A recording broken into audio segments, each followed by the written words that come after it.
Capricorn, hi! Welcome to Mr. Queen PH at ito ang inyong weekly reading for October 23 to 29, 2023. General reading, just take what resonates. Watch your Sun, Moon, Rising, Venus for other messages. And thank you so much sa lahat ng sumusuporta dito sa ating channel. Just a reminder, you have the power to create your own reality. So gamitin niyo lamang ang reading na ito bilang gabay. Okay, promote ko lang ang Capricorn bracelet. So, ito ay nag-align sa energies ng mga Capricorn. Meron tong gold sheen obsidian. Meron din tong garnet at tiger's eye. Ayan. So, this is available sa aking Shopee. Link on the description. So, let's begin. Capricorn, what's up? October 23 to 29. You have the Seven of Pentacles. Yung iba sa inyo, naiinip. Pwedeng meron kayong hinihintay na promotion, hinihintay na resulta sa mga pinagtrabahuhan ninyo. Let's see ano pa. Capricorn. You have the Two of Vessels. There is a romantic connection involving pwedeng water sign. You may be dealing with a water sign, Cancer, Scorpio, Pisces. You have the Ten of Pentacles. Pwedeng meron ditong romantic relationship o may biglang Three of Swords. Pwedeng meron ditong nagkakaroon ng misunderstanding sa family or sa romantic relationship. Pwedeng isa sa pinag-aawayan ninyo pera. May disappointment eh. So we will clarify that. Can be someone sa family. Hindi naman kailangang laging romantic partner. Pwedeng anak, no? Pwedeng parents or anyone sa family.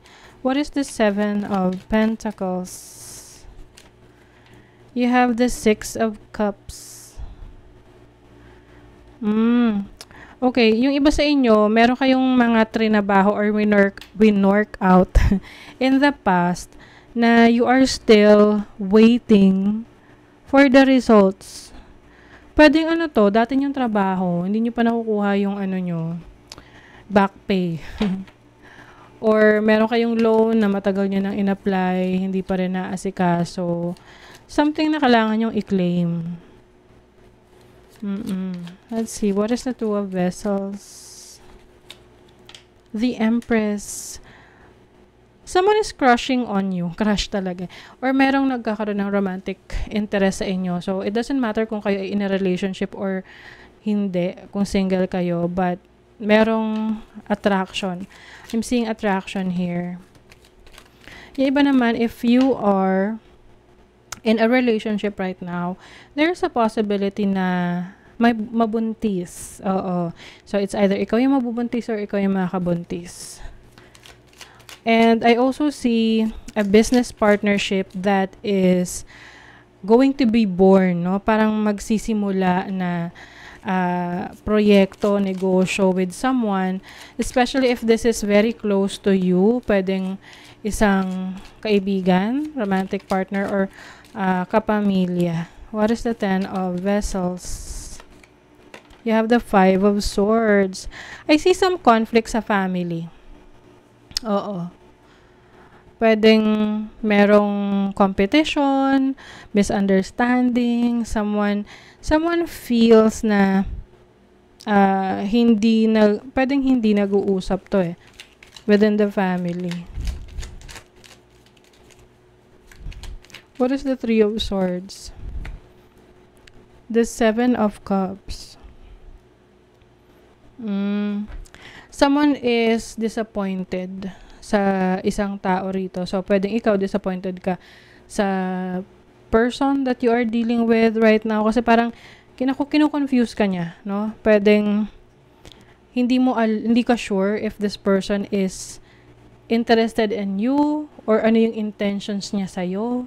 That's why you are somehow heartbroken or parang disappointed. I see this as more of a disappointment eh. Kasi someone is really confused. Oo. May nako-confuse sa feelings niya or sa ipinapakita sa kanyang interest ng isang tao.